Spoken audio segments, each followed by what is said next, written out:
Hello friends, I, Dr. C.S. Prashant P. Patel, welcomes you in my YouTube channel PMP.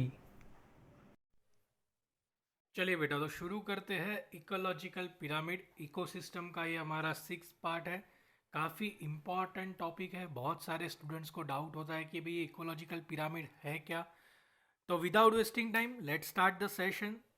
सबसे पहले तो आप एक चीज़ समझ आइए कि भाई इकोलॉजिकल पिरामिड कंसेप्ट लेके कौन आया था। तो ये एमसीक्यू के लिए आपको काम आ सकता है। चार्ल्स एल्टन एक है, ब्रिटिश इकोलॉजिस्ट है, उन्होंने ये कंसेप्ट दिया था। This idea of ecological pyramid was first devised by a British ecologist Charles Elton in 1927 and hence these ecological pyramids are also called as Eltonian pyramids. Clear? 1927 में British ecologist थे Charles Elton, उन्होंने ये pyramids दिए हैं। ये जितने भी pyramid आगे हम देखने वाले वो सारे इन्वेंट इन्होंने किए थे और इसी रीजन से इनको एल्टोनियन पिरामिड्स भी कहा जाता है। अब टॉपिक पे समझते हैं। बेसिक तो हम डेफिनेशन समझ गए कि भाई इकोलॉजिकल पिरामिड दिया किसने, पर ये इकोलॉजिकल पिरामिड है क्या। देखिए, अगर आपने आगे के वीडियो देखे होंगे तो हमने एक बेसिक चीज़ समझी थी कि एक इकोसिस्टम जो है वो चेन में चलता है। सूर्य का प्रकाश पृथ्वी पे आता है, पृथ्वी पे वनस्पति उगती है, उसको कोई शाकाहारी यानी कि हेबेवेरियस, फिर कार्नेवेरियस, फिर डीकम्पोजर और ट्रांसफॉर्मर, ये चेन चलती है। अब इसी चेन को उन्होंने क्या किया, ये जो चार्ल्स एल्टन है उन्होंने एक पिरामिड का शेप दे दिया। मतलब जो पहले सर्कल घूम रहा था, अब उन्होंने क्या किया, उसको पिरामिड की तरह से ड्रॉ कर दिया और उसे हम क्या कहते हैं, इकोलॉजिकल पिरामिड। मतलब कंसेप्ट कोई नया नहीं है, बस उन्होंने चेन बनाने से अच्छा उन्होंने एक पिरामिड ड्रॉ कर दिया। और उन्होंने पिरामिड है ना 3 अलग अलग तरीके से ड्रॉ किए। तो समझते हैं वन बाय वन। सबसे पहला पिरामिड हम समझते हैं, पिरामिड ऑफ एनर्जी। क्लियर? ऊर्जा का पारिस्थितिक पिरामिड हम जिसे कहते हैं। क्लियर? Energy pyramid. अब ये क्या है, देखिए हम एक चीज, अब ये देखो, हमने अगर एक चेन पढ़ी हो, अगर आपको एक पिछले वीडियो याद हो तो चेन ऐसे ही चलती है। क्लियर है? सूर्य का प्रकाश पृथ्वी पे आता है, पृथ्वी पे वनस्पति उगती है, उसको कोई शाकाहारी जानवर खाता है, उसको कोई मांसाहारी जानवर खाएगा, उससे भी बड़ा मांसाहारी हो सकता है, फिर डीकम्पोजर और ट्रांसफॉर्मर, ऐसे चेन बनती है। तो उन्होंने यही क्या किया, ये जो चेन पहले ऐसे सर्कल में घूमती थी, अब उन्होंने उसको पिरामिड का शेप दे दिया। और उन्होंने ऐसा कहा कि जैसे जैसे एनर्जी आगे बढ़ती है, अगर आपको हमारा 3rd या 4th वीडियो था फ्लो ऑफ एनर्जी, अगर आपको याद हो तो, कि सूर्य अपनी 100% ऊर्जा बनती हुए वो सारी पृथ्वी को देता है, जिसमें से पृथ्वी 40% ऊर्जा ही अपने पास रखती है। फिर 15% ऊर्जा वो वनस्पति को देती है, वनस्पति अपनी 5% एनर्जी शाकाहारी जानवर को देती है, मांसाहारी को 4%, 3%, ऐसे एनर्जी आगे बढ़ते बढ़ते क्या होती है, कम होती है। देखिए यहाँ पे वनस्पति के पास बहुत ज़्यादा ऊर्जा है, फिर थोड़ी और आगे बढ़ रही है तो और थोड़ी कम होती जा रही है। जैसे जैसे एनर्जी आगे बढ़ती जा रही है, ऊर्जा का जो क्वांटिटी है या उसका पावर है वो कम होता जा रहा है। हालांकि उनके लिए उतनी ऊर्जा काफ़ी है, लेकिन कैसा होता जा रहा है, सूर्य की जो ऊर्जा हमें मिली है वो यूज होती जा रही है, और यूज होते होते ऊपर जाते जाते आगे बढ़ते बढ़ते एनर्जी कम होती जा रही है, और उसी वजह से हम उसे क्या कहते हैं, एनर्जी पिरामिड। तो सर इसमें नया क्या है, एक्चुअली कुछ नया नहीं है। क्लियर? वो वही सेम है। हमने जो फ्लो ऑफ एनर्जी पढ़ा था कि भाई धीरे धीरे जैसे जैसे एनर्जी आगे बढ़ती है परसेंटेज कम होता जाता है, बस यही चीज़ उन्होंने पिरामिड को शेप दे दिया और उस पिरामिड का नाम दे दिया पिरामिड ऑफ एनर्जी। क्लियर? कि भाई ऊर्जा का पिरामिड या तो शक्ति पिरामिड जिसे कहते हैं, वो कैसा होता है। क्लियर? एक बेसिक चीज आपके दिमाग में क्लियर हो गई कि भाई शक्ति पिरामिड ऐसा होता है, एनर्जी पिरामिड ऐसा होता है। अब दूसरे पिरामिड की बात करते हैं। उन्होंने टोटल 3 पिरामिड दिए थे। Second pyramid is pyramid of number, जिसे हम लोग संख्या पिरामिड भी कहते हैं। सर ये भी सेम वैसा ही है, एक्चुअली वो सेम ऐसा ही है कि भाई सूर्य का प्रकाश पृथ्वी पे आता है, पृथ्वी पे क्या होता है, वनस्पति उगती है सबसे नीचे, उसको कोई खाता है शाकाहारी जानवर, उसको कोई खाएगा मांसाहारी जानवर, मांसाहारी जानवर को और बड़ा मांसाहारी जानवर भी खा सकता है, उससे भी बड़ा मांसाहारी हो सकता है, फिर डीकम्पोजर, फिर ट्रांसफॉर्मर, ऐसे चेन आगे बढ़ती है। लेकिन जैसे जैसे चेन आगे बढ़ती है उनकी तादाद कम होती है। जैसे फॉर एन एग्जाम्पल, सूर्य का प्रकाश पृथ्वी पे आया और वहाँ पे बहुत सारी वनस्पति उगी, समझो जंगल बन गया वहाँ पे।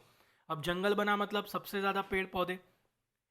अब क्या जितने ज़्यादा पेड़ पौधे उतने ही शाकाहारी जानवर है? नहीं, जंगल सबसे बड़ा है, उसके अंदर जानवर कम है।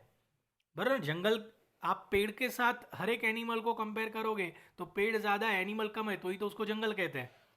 मतलब वनस्पति ज़्यादा है लेकिन उसको खाने वाले शाकाहारी जानवर जो है उससे कम है। अब शाकाहारी जानवर में समझो हम खरगोश ले लेते हैं। क्लियर, खरगोश जंगल की मात्रा में उनकी मात्रा कमी है पेड़ की मात्रा में। अब खरगोश से भी कम क्या है उनको खाने वाले? चीते। समझो चीते कहाँ इतने सारे हैं, गिन के 100-200 हो गए एक जंगल के अंदर मैक्सिमम, अगर बहुत बड़ा जंगल होगा तो।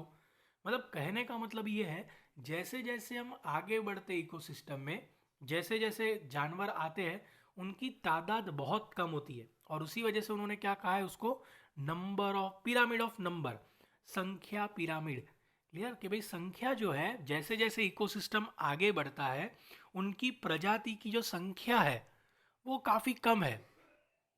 क्लियर, मतलब पेड़ पौधे बहुत ज़्यादा है, उसको खाने वाले शाकाहारी कम है, उसके खाने वाले मांसाहारी और भी कम है, उससे बड़ा मांसाहारी और भी कम है। क्लियर, जैसे कि आप अपने आजू बाजू देखोगे कितने सारे छोड़ उगे हुए हैं, आपके आजू बाजू वनस्पति उगी है, उसको खाने के लिए चूहे है बहुत सारे हैं, लेकिन पेड़ जितने नहीं है, वनस्पति जितने नहीं है। देखिए कोई भी इकोसिस्टम में वनस्पति सबसे ज़्यादा होगी। ऐसा तो नहीं होगा कि 2 पेड़ उगते होंगे और 500 चूहे होंगे वहाँ पे, नॉट पॉसिबल। क्लियर, वरना वो सर्वाइव ही नहीं कर पाएंगे। हमेशा सप्लाई ज़्यादा होगी तो ही इकोसिस्टम चलेगा। मतलब वनस्पति ज़्यादा है, उसको खाने के लिए 100 चूहे हैं। अब 100 बिल्लियाँ थोड़ी ना होगी सामने, बिल्लियाँ सामने 10 ही होगी। उसको खाने वाले कुत्ते सामने आगे बढ़ोगे तो 2 ही होगे। मतलब जैसे जैसे इकोसिस्टम आगे बढ़ता जाएगा उनकी संख्या कम होती जाएगी, और उसे हम कहते हैं पिरामिड ऑफ नंबर। क्लियर, जैसे जैसे इकोसिस्टम आगे बढ़ेगा, जैसे जैसे पिरामिड आगे बढ़ेगा उनकी तादाद भी कम होती जाएगी। क्लियर, उसके लिए उसका शेप कैसा होता जा रहा है, पिरामिड की तरह होता जा रहा है कि ऊपर बढ़ते बढ़ते बढ़ते वो छोटा होता जा रहा है। Am I clear? तो देखो आप दोनों पिरामिड सेम जैसे दिख रहे हैं लेकिन उनका एक्सप्लेनेशन अलग है। इसका एनर्जी का एक्सप्लेनेशन क्या था कि जैसे जैसे ऊर्जा आगे बढ़ती है ऊर्जा कम होती जाती है। और एक नंबर पिरामिड में क्या था कि जैसे जैसे इकोसिस्टम आगे बढ़ता है वो जो डिपेंडेंट एनिमल्स है सारे, वो सारे तादाद जो उनकी उनकी जो संख्या है, उनका जो पॉपुलेशन है वो कम होता जाता है। तो उसे हम कहते हैं पिरामिड ऑफ नंबर। तो दोनों चीज़ आप अपने माइंड में क्लियर रखना। अब आते हैं नेक्स्ट पिरामिड पे, that is pyramid of biomass. Clear, पहले दो तो हम बहुत आसान थे, समझ गए कि भाई एनर्जी पिरामिड और नंबर पिरामिड। अब समझते हैं पिरामिड ऑफ बायोमास। अब बायोमास में कैसा है, उसके अंदर भी 3 अलग अलग तरीके के पिरामिड है। क्लियर, थर्ड पिरामिड जो है आखिरी पिरामिड, उसके अंदर 3 छोटे छोटे पिरामिड है, अपराइट, इन्वर्टेड और मिक्स्ड। मतलब ऊपर की तरफ बढ़ने वाला, नीचे की तरफ बढ़ने वाला और मिक्स। अब सर ये क्या है, ये समझ में नहीं आया। चलिए एक एक करके तीनों को समझते हैं। सबसे पहला अपवर्ड दिखते हैं या तो अपराइट कहते हैं कि भाई ऊपर की तरफ आगे बढ़ता है। अब बायोमास का मतलब आप समझ जाइए, बायोमास का मतलब होता है जैव भार। क्लियर, उसका वॉल्यूम, वॉल्यूम समझिए आप। क्लियर, किसी एनिमल का वॉल्यूम कितना है। जैसे कि ये पिरामिड आप देख सकते हो, सूर्य का प्रकाश पृथ्वी पे आया, पृथ्वी पे वनस्पति होगी, उसको किसी शाकाहारी जानवर ने खाया, उसको किसी मांसाहारी जानवर ने खाया। अब उनका जो वॉल्यूम है, आप उसे वेट कहो या कंजम्पशन पावर कहो, वो कम है। क्लियर, उनका वॉल्यूम जो है, उनका जो बायोमास है वो कम होता जाता है। जैसे जैसे आप आगे बढ़ते हो उनका वॉल्यूम, उनका वेट, मतलब सब कुछ कम है, उनका पॉपुलेशन कम है। क्लियर, उनका वेट कम है, उनका कंजम्पशन कम है। जैसे कि आप जिराफ देखोगे वो ज़्यादा खाते हैं लेकिन शेर उतना नहीं खाता, उसको कम खाने में भी चल जाएगा। उनकी जो पॉपुलेशन है, जिराफ की पॉपुलेशन ज़्यादा है, शेर कम है, पेड़ उससे ज़्यादा है। क्लियर, कहने का मतलब ये है। और दूसरी चीज़, ये बहुत ज़्यादा और बड़ी बड़ी मात्रा में है, इनका वॉल्यूम बहुत ज़्यादा है, उतना तो ये खा भी नहीं सकते। पृथ्वी पे इतनी ज़्यादा वनस्पति है कि जिराफ सारी वनस्पति खाने बैठे तो भी ख़त्म नहीं होगी। और इतने सारे जिराफ है कि शेर शेर सबको खाने बैठे तो भी शेर पहले मर जाएगा, लेकिन सारे जिराफ खत्म नहीं होंगे। इनका बायोमास बहुत कम है और इनका बायोमास बहुत ज़्यादा है, और इससे भी ज़्यादा वनस्पतियों का बायोमास है। तो कहने का मतलब ये है, ऐसा इकोसिस्टम जिसमें बायोमास ऊपर जाते जाते, मतलब इकोसिस्टम आगे बढ़ते बढ़ते उनका बायोमास कम होता जाता है, सिर्फ पॉपुलेशन के हिसाब से नहीं। क्लियर? वरना ये तो संख्या पिरामिड हो गया। सिर्फ पॉपुलेशन के हिसाब से नहीं, उनके कंजम्पशन के हिसाब से, उनके वॉल्यूम के हिसाब से, उनके जैव भार बायोमास के हिसाब से, सभी हिसाब से अगर देखा जाए तो वो कम होते जाते हैं आगे बढ़ते बढ़ते। उनका कंजम्पशन पावर कम हो जाता है, उनका एनर्जी पावर कम हो जाता है, उनकी क्वांटिटी मतलब पॉपुलेशन जो है वो कम है, उनका बायोमास ही कम है। क्लियर? आगे वाले बहुत ज़्यादा है, पीछे वाले जैसे जैसे आगे बढ़ोगे वो कम होते जाएंगे। और इसी वजह से क्या हो रहा है, ऊपर बढ़ते बढ़ते क्या होता जा रहा है, त्रिकोण बनता जा रहा है। और इसी वजह से उसको क्या कहते हैं, अपवर्ड या तो अपराइट इकोसिस्टम। क्लियर? ये बायोमास का पहला इकोसिस्टम था। अब सारे इकोसिस्टम ऐसे नहीं होते, कुछ इकोसिस्टम उल्टे होते हैं, इन्वर्टेड इकोसिस्टम। अब इसको भी एक ड्राइंग के साथ समझते हैं। ये एक इन्वर्टेड इकोसिस्टम है। जैसे कि पानी के अंदर आप देखोगे, पानी के अंदर वनस्पति बहुत कम होती है, उसको खाने वाली, अब देखिए वनस्पति होती भी है ना तो बहुत छोटी छोटी होती है, उसको खाने वाले मछलियाँ और भी बड़े होते हैं, उसको खाने वाली मछलियाँ उससे भी ज़्यादा होती है, बड़ी बड़ी, उससे भी बड़ी बड़ी मछलियाँ आपको देखने मिलेगी। मतलब इनका देखिए मास देखिए, बायोमास उनका देखिए, उनका वॉल्यूम देखिए, उनकी साइज़ देखिए, बढ़ती जा रही है। जैसे कि बाकी सब में क्या होता है, साइज़ छोटी होती जाती है, उनका पॉपुलेशन कम होता जाता है, उनका कंजम्पशन कम होता जाता है, शेर खा खा के कितना खाएगा। लेकिन यहाँ पे जैसे जैसे आगे बढ़ते जा रहे हैं वो ज़्यादा खाना खा रहे हैं, उनकी साइज़ बहुत ज़्यादा है। जैसे जैसे इकोसिस्टम आगे बढ़ रहा है, ये छोटा, ये इससे बड़ा, ये इससे बड़ा, जबकि यहाँ पे क्या था, ये बड़ा, ये इससे छोटा, ये इससे छोटा। और उनको उतना चल भी जाता है, उनके शरीर के हिसाब से भगवान ने बनाया ही है कुछ ऐसा है कि भाई पृथ्वी पे जो है, टेरेस्टेरियल जो है, ज़मीन पे जो इकोसिस्टम है, उनकी साइज़ आगे बढ़ते बढ़ते छोटी होती है। जबकि जो वाटर इकोसिस्टम है वहाँ पे साइज़ बढ़ती जाती है जैसे जैसे इकोसिस्टम आगे बढ़ता है। तो उसके वजह से इसे उल्टा पिरामिड कहते हैं, इन्वर्टेड पिरामिड। ये क्योंकि जैसे जैसे इकोसिस्टम आगे बढ़ रहा है, इसका बायोमास जो है वो बढ़ता जा रहा है। क्लियर? तो बायोमास के हिसाब से हमने हमने दो देख लिए, एक सीधा पिरामिड, एक उल्टा पिरामिड, अपराइट और इन्वर्टेड। और तीसरा होता है मिक्स पिरामिड। अब मिक्स पिरामिड मतलब क्या, कि भाई ये जो लेवल है ना, वो शुरुआत में बड़े छोटे ऐसे होते रहते हैं, मतलब ये परफेक्ट त्रिकोण नहीं बनता। क्लियर? ये देखिए यहाँ पे मैंने दोनों एक साथ रखे हैं, अपराइट और इन्वर्टेड। ये एक में छोटा छोटा होता जाता है साइज, उनका कंजम्पशन पावर, और एक में बढ़ता जाता है। क्लियर? आप देखिए यहाँ पे नंबर्स भी लिखे हैं, 1000 kg, 100 kg, 10 kg, 1 kg। Consumption level कम होता जा रहा है, जबकि यहाँ पे कंजम्पशन लेवल बढ़ता जा रहा है, 4 kg, 8 kg, 8 ग्राम, 12 ग्राम। कहने का मतलब ये है, साइज बढ़ रहा है, upward and downward, upright and inverted. अब नेक्स्ट है मिक्स्ड। इसे हम लोग स्पिंडल इकोसिस्टम भी कहते हैं। क्यों? क्योंकि ये परफेक्ट त्रिकोण कभी नहीं बनता। इसमें कैसा होता है, शुरुआत में इकोसिस्टम आपको दिख रहा है बड़ा होता जा रहा है, उसका बायोमास जो है ना, जैसे कि पेड़ कम है, उससे ज़्यादा पक्षियाँ ज़्यादा है, लेकिन उसको खाने वाले पक्षियाँ और भी कम है। जनरली क्या होता है, बायोमास जो होता है या तो वो सीधा कम होता जाएगा या तो वो सीधा बढ़ता जाएगा। जैसे आपने यहाँ पे देखा, ये कम होता जा रहा है तो त्रिकोण बन रहा है, ये बढ़ता जा रहा है तो उल्टा त्रिकोण हो रहा है। लेकिन ऐसे बायोमास जो होते हैं जिसमें क्या होता है, शुरुआत में उनकी जो तादाद होती है पॉपुलेशन की, वो बढ़ती जाती है, बढ़ती जाती है, बढ़ती जाती है, लेकिन एक लेवल के बाद आगे वाले जो पॉपुलेशन है वो कम होती जाती है। जैसे कि ये समझो फॉर एन एग्जाम्पल, पेड़ है, पेड़ पे बहुत सारे कीटाणु चिपके होते हैं। क्लियर? वो उस पेड़ को अंदर से खा रहे होगे, उस कीटाणु को कौन खाएगा, ये पक्षियाँ खाएंगे। मतलब पेड़ कम है, एक ही पेड़ है समझ लेते हैं हम एग्जाम्पल में, उसके ऊपर जीव जंतु बहुत सारे चिपके हुए हैं, समझो कि 100-150 की तादाद में, तो उसको खाने के लिए पक्षियाँ भी बहुत सारे आएंगे। मतलब इकोसिस्टम बढ़ता जा रहा है, बढ़ता जा रहा है, लेकिन ये पक्षियों को मारने वाला जो बड़ा पक्षी है वो तो कम है, एक या दो या तीन हो गए उस एरिया के अंदर, मतलब ये कम होने लगा। मतलब एक समय पे उसका बायोमास बढ़ते जा रहा था, एक समय पे उसका बायोमास जो है वो बढ़ता जा रहा था, और अभी समय ऐसा आ गया है कि उसका बायोमास कम होता जा रहा है।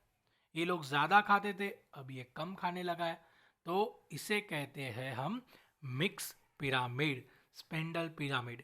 क्लियर? तो हमने 3 तरीके के इकोलॉजिकल पिरामिड समझे। सबसे पहला बेसिक था एनर्जी पिरामिड, कि कोई भी इकोसिस्टम आप ले लो, कोई भी, सभी इकोसिस्टम में जैसे जैसे ऊर्जा आगे बढ़ती है, ऊर्जा खत्म होती जाती है, कम होती जाती है, और उसी वजह से जैसे जैसे आगे जा रहा है इकोसिस्टम, देखिए छोटा होता जाता है पिरामिड, और एंड में ख़त्म हो जाएगा। दूसरा होता है नंबर पिरामिड, कि भाई ऐसे इकोसिस्टम जहाँ पे इकोसिस्टम आगे बढ़ते बढ़ते उनकी संख्या, जो कंजम्पशन करने वाले उनकी प्रजातियाँ है, उनकी संख्या कम है। जैसे पेड़ पौधे बहुत ज़्यादा है, चूहे उससे कम है, बिल्लियाँ उससे भी कम है, कुत्ते उससे भी कम है। क्लियर? पर हालांकि उनके लिए उतना काफ़ी है। तो कहने का मतलब ये, अब देखो 100 चूहे हो गए तो 100 कुत्ते उस एरिया में नहीं होंगे, सिंपल सा चीज़ है। पर तो जैसे जैसे इकोसिस्टम आगे बढ़ता है, उनकी संख्या जो है वो कम होती जाती है। That is called number pyramid. तो दो तो हमें क्लियर हो गए। तीसरा था बायोमास पिरामिड। अब बायोमास पिरामिड में 3 तरीके के पिरामिड होते हैं, एक सीधा आगे बढ़ता जाए, एक दूसरा उल्टा हो, और तीसरा मिक्स, कि भाई शुरुआत में सीधा जाए फिर उल्टा हो जाए, और एक डायमंड शेप ले लेता है वो, उसकी वजह से उसको मिक्स या तो स्पिंडल पिरामिड भी कहते हैं। ये रहा अपवर्ड वाला, कि भाई आगे आगे जाते जाओगे बायोमास कम होता जाएगा, यहाँ पे आप आगे आगे बढ़ते जाओगे बायोमास बढ़ता जाएगा। ये दोनों का कंपैरिजन था। और यहाँ पे एक ऐसा इकोसिस्टम है जहाँ पे आगे बढ़ते बढ़ते बायोमास बढ़ता जाएगा, लेकिन एक समय के बाद बायोमास छोटा होता जाएगा, एक डायमंड शेप ले लेगा वो। क्लियर? तो टोटल हमने देखे कि भाई चार्ल्स एल्टन जो थे 1927 में उन्होंने इकोलॉजिकल पिरामिड दिए थे, और इस पिरामिड में उन्होंने 3 कैटेगरी बनाई, नंबर पिरामिड, एनर्जी पिरामिड और बायोमास पिरामिड। बायोमास पिरामिड में उन्होंने 3 कैटेगरी फिर से बनाई, अपवर्ड, इन्वर्टेड और स्पिंडल, या तो फिर मिक्स पिरामिड। क्लियर? देखिए अभी तक आंसर खत्म नहीं हुआ है, क्यों? क्योंकि अभी इसके डिफेक्ट्स भी हम देखेंगे कि भाई इसके अंदर क्या क्या डिफेक्ट्स है या डिफॉल्ट्स है। क्लियर? लिमिटेशंस क्या है इसके। तो अगर आप इसका आंसर लिखते हो 7 मार्क्स में, अगर आपको एक क्वेश्चन आता है तो आंसर कैसे लिखोगे? देखिए क्वेश्चन कौन से चैप्टर में से है? इकोसिस्टम के चैप्टर में से। तो सबसे पहले तो आप इकोसिस्टम का एक छोटा सा इंट्रोडक्शन लिख दीजिए, जो हर बार हम लिखते हैं। इस बार मैं बताऊंगा नहीं, हर एक वीडियो आगे के जितने भी थे उसमें मैंने बताया है। तो आपको अभी इंट्रोडक्शन लिखना तो आ ही गया होगा, 6-7 लाइन का आप इंट्रोडक्शन लिख दीजिए। फिर उसके बाद एक पैराग्राफ और करिए, इंट्रोडक्शन में ये चीज़ ऐड कर दीजिए, this idea of ecological pyramid was first devised by British ecologist Charles Elton in 1927, and hence this ecological pyramid are also called Eltonian pyramids. मतलब आपका इंट्रोडक्शन आधे पेज का हो गया। फिर नीचे आप जो जगह बची है पेज में, वहां पे आप सेंटर में लिख दीजिए ecological pyramid, types of ecological pyramid. फिर उसके 3 हिस्से करिए। पहले मतलब आपको ट्री डायग्राम बनाना है कि भाई सेंटर में आपने लिख दिया इकोलॉजिकल पिरामिड, फिर उसके 3 हिस्से करिए, पहला, दूसरा और तीसरा। फर्स्ट में आप लिखिए एनर्जी पिरामिड, दूसरे में आप लिखिए नंबर पिरामिड, और तीसरे में आप लिखिए बायोमास पिरामिड। फिर बायोमास पिरामिड के अंदर भी 3 हिस्से कर दीजिए, पहला अपराइट, दूसरा इन्वर्टेड और तीसरा स्पिंडल या तो मिक्स इकोसिस्टम इकोलॉजी। मतलब आपका इंट्रोडक्शन और ये चार्ट आप बनाओगे, आपका एक पेज हो गया। फिर दूसरे पेज पे आप हेडिंग दे दीजिए, point number 2 pyramid of energy. पहला पॉइंट था इंट्रोडक्शन, दूसरा पॉइंट पिरामिड ऑफ एनर्जी। फिर ये पिरामिड आप ड्रॉ कर दीजिए। अब एनिमल ड्रॉ करने की जरूरत नहीं, आप उसके नाम लिख दीजिए। क्लियर? कि प्रोड्यूसर, कंज्यूमर, या तो हेबीवेरियस, कार्निवेरियस, ऐसा नाम दे दीजिए। फिर इस पिरामिड को आप एक्सप्लेन करिए, क्यों इसको एनर्जी पिरामिड कहते हैं? क्योंकि जैसे जैसे वो आगे बढ़ रहा है उसकी एनर्जी कम होती जा रही है। कि भाई ऊपर के आप डायग्राम से आप पता कर सकते हो। फिर उतना होने के, देखिए आपने इंट्रोडक्शन का एक पेज लिख दिया, फिर आप ये ड्रॉ करके इसको एक्सप्लेन करोगे, 2 पेज हो गए। फिर तीसरे पेज पे आप नंबर पिरामिड ड्रॉ कर दो और उसको एक्सप्लेन करो, 3 पेज हो गए। फिर आप बायोमास पिरामिड के एक एक पिरामिड ड्रॉ कर दो, upright, inverted, biomass sorry spindle यानी कि मिक्स, और सबके बारे में थोड़ा थोड़ा लिख दो। आपका यहाँ तक ही 4 पेज जितना हो जाएगा, क्योंकि पिक्चर्स है तो स्पेस ज़्यादा रोकेगा और आंसर अच्छा भी दिखेगा कि भाई आपने हर एक का एग्जाम्पल दिया है। आपको बहुत सारी बुक में इन्वर्टेड वो सबके मिलेंगे नहीं, तो आप अच्छे से समझ लीजिएगा।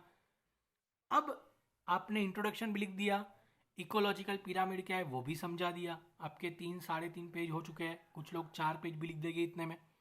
अब नेक्स्ट पेज पे आप एक बॉक्स बनाइए, बॉक्स में हेडिंग डालिए डिफॉल्ट्स इन पिरामिड, या तो फिर डिफेक्ट्स इन पिरामिड, या तो लिमिटेशन ऑफ पिरामिड, और फिर उसके अंदर ये 6 पॉइंट लिख दीजिए कि भाई ये लिमिटेशन है उसके। अब इसको बॉक्स में लिख दिया आपने, मतलब आधा पेज आपका हो गया। फिर हर एक पॉइंट को बॉक्स के बाद 2 2 3 3 लाइन में आप एक्सप्लेन करिए। नहीं करोगे तो भी चलेगा, कर दो तो और भी अच्छा है। क्लियर, क्योंकि पहले से आपने 4 5 पेज लिख दिए, और एक्सप्लेन करोगे तो बहुत ज़्यादा हो जाएगा। लेकिन फिर भी अगर आपकी स्पीड बहुत अच्छी है, टाइम मैनेजमेंट आप कर सकते हो, तो मैं एडवाइस दूंगा आप इसको भी एक्सप्लेन करिए कि भाई जैसे पहला पॉइंट क्या है, we can get information about the flow of energy but we can not get complete idea of energy flow. कि भाई जो हमने पहला पिरामिड देखा था एनर्जी फ्लो, क्लियर, उसमें हमें एक चीज़ तो पता चल रही है कि भाई एनर्जी आगे बढ़ते बढ़ते कम होती जाती है, लेकिन कितनी कम होती है उसका परफेक्ट आइडिया तो ये भी नहीं दे पा रहा है। क्लियर, हमने आगे एक पूरा क्वेश्चन देखा था फ्लो ऑफ एनर्जी, जिसमें हमने परसेंटेज देखे थे कि जैसे जैसे आगे बढ़ता है 40 15 5 4 ऐसे कम होता जाता है, हालांकि वो भी परफेक्ट नहीं था। और इकोलॉजिकल पिरामिड हमें ऐसा लगा कि आप इसमें परफेक्ट आइडिया दोगे, लेकिन हर एक इकोसिस्टम के परसेंटेज अलग अलग है, तो कोई भी तरीके से हम कभी भी परफेक्ट आइडिया ले सकते नहीं। आप कोई भी तरीके से नहीं, आप ट्रेडिशनली सर्कल बना के इकोसिस्टम बनाओ या आप चार्ल्स एल्टन के हिसाब से पिरामिड बनाओ, हमें कभी भी परफेक्ट आइडिया मिलने वाला नहीं है, क्योंकि सभी के एनर्जी फ्लो जो है वो अलग अलग है। दूसरा, we can not locate the place of the consumer. आप जैसे रख देते हो first carnivorous, second carnivorous, third carnivorous, किसने कहा कि ऐसे ही आएगा? चीते को शेर खाएगा क्योंकि शेर बड़ा है, किसने कहा? चीता गुस्से में होगा तो शेर को भी मार देगा वो। मगरमच्छ भी शेर को मार देते हैं। तो आप कभी भी किसी एनिमल को एक परफेक्ट पोजीशन पे रख सकते नहीं हो, खासकर कार्नेवेरियस की कैटेगरी। क्यों? जो मांसाहारी जानवर है उसको आप कभी नहीं रख सकते कैटेगरी में। जैसे हम रखते हैं ना कि भाई घास उगेगी उसको चूहा खाएगा, चूहे को कोई कुत्ता खाएगा, कुत्ते को कोई चीता खाएगा, चीते को कोई शेर खाएगा। किसने कहा? चीता और शेर ऊपर नीचे भी तो हो सकते हैं। मगरमच्छ को कोई और खाएगा या मगरमच्छ किसी और को खा जाएगा, क्या पता। तो हम कभी भी कंज्यूमर की जो पोजीशन है वो फिक्स नहीं कर सकते, खासकर जो कार्नेवेरियस है। क्लियर, क्योंकि उनका भरोसा नहीं, कोई किसी को भी मार सकता है। तो प्लेस करना काफ़ी मुश्किल है पिरामिड के अंदर। All the living organisms are represented in the same measures. कि भाई सभी को आप सेम मेजर्स में कैसे रख सकते हो? क्लियर, कि भाई सभी की सेम संख्या तो है नहीं, कुछ तादाद बहुत कम है, कुछ प्रजातियां एकदम गायब भी हो चुकी है, कुछ बहुत ज़्यादा है। तो आपने तो पिरामिड को एक नॉर्मल पोजीशन में अपवर्ड ट्रेंड में दिखा दिया। किसने कहा जिराफ उतने हैं जितने आप दिखा रहे हो? नहीं हो सकते, पॉसिबल नहीं है। आप शेर कम दिखा रहे हो, क्या पता शेर ज़्यादा हो। तो हम कभी भी परफेक्ट नंबर रिप्रेजेंट कर सकते नहीं है, ये भी एक लिमिटेशन है। No comparison can be made between biomass and energy pyramid. कि भाई आपने अलग अलग कैटेगरी बनाई, लेकिन उस कैटेगरी को अंदर अंदर हम कभी कंपेयर कर सकते नहीं है, क्योंकि उनका एक्सप्लेनेशन ही अलग है। क्लियर, दिखते समय सब एक जैसे है।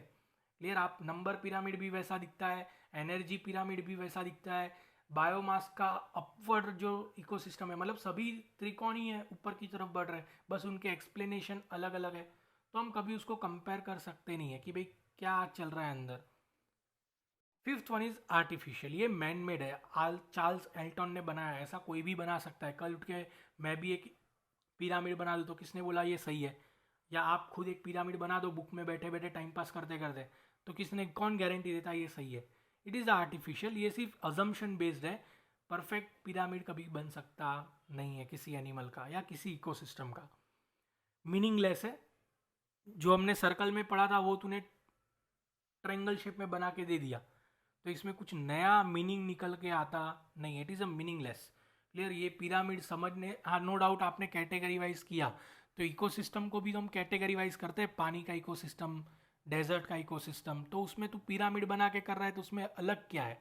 कुछ नया इन्वेंट नहीं हुआ, इट इज़ मीनिंगलेस। वो जो पुराना है उसको आपने नए शेप में फिट कर दिया है और कुछ नहीं। तो ये कुछ उसके डिफेक्ट्स थे, ये मैंने बनाए नहीं है, ये दूसरे लोग क्रिटिसाइज करते हैं, वही पॉइंट मैंने यहाँ पे रखे हैं। क्लियर, तो इसको आप एक्सप्लेन करना चाहो तो करिए, नहीं करोगे तो भी चलेगा, क्योंकि आंसर पहले से बढ़ चुका है ज़्यादा। तो आई होप सो बेटा ये क्वेश्चन आपको समझ में आया होगा स्टार्टिंग से एंड तक। अगर आपको वीडियो अच्छा लगा हो तो प्लीज़ सब्सक्राइब करिए चैनल को और शेयर करिए वीडियो को ताकि सभी तक ये वीडियो पहुंच पाए। Thank you so much.